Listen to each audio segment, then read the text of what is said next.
To much of South Africa, Durban is known as a vacation destination with luxury resorts dotting miles of sumptuous beaches. But to the residents of South Durban, it's an entirely different reality.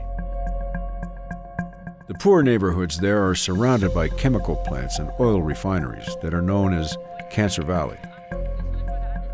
More than half the population suffers from asthma. It's been going on for over 50 years, where the governments willingly allow the chemical industry to do as they please. There are double standards in how they manage their plants in black neighborhoods. They live in an environment that is highly polluted, and it's always poor people who are affected the most. Desmond D'Sa spent half of his adult life working in a chemical factory here, but he wasn't fully aware of the extent of the pollutants in the local atmosphere. When a massive oil refinery explosion traumatized his neighborhood, Desmond took a hard look at the specific causes of the many health and environmental issues that were crippling his community. The causation of cancer and leukemia is directly linked to the high levels of benzene and sulfur dioxide. Imagine 60 tons of sulfur per day. We have over 300 of the big chemical companies. We also have the two biggest crude oil refineries, the two big paper mills.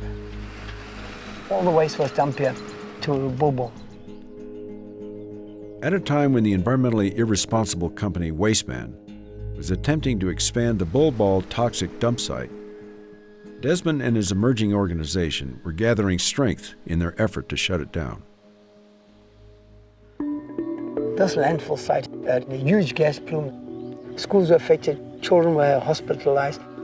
We looked through all that volumes of documentation to understand the chemicals and how they're dealing with it. The company Wasteman were adamant that they're not going to close the toxic landfill site. This is a long history of toxic waste dumping in South Durban. This Bulbul dump site in the middle of a black community, put there purely because of environmental racist planning, refused to close. And so Desmond had to engage with government and say, sorry, actually you should have been closed long ago. We started to develop the community and create awareness. We have health workshops. We take bucket samples to ensure that they know what's causing all the illnesses. And so we've developed the knowledge base.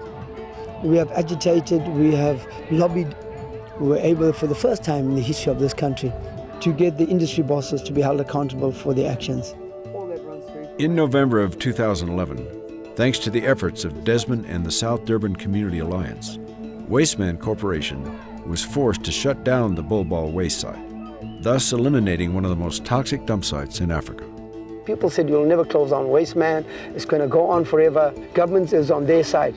But we've shown that as a united force, we can stop environmental racism. And we've shown communities that there needs to be a new way of doing business. For outstanding environmental achievement in Africa, the 2014 Goldman Environmental Prize is awarded to Desmond D'Sa, Durban, South Africa.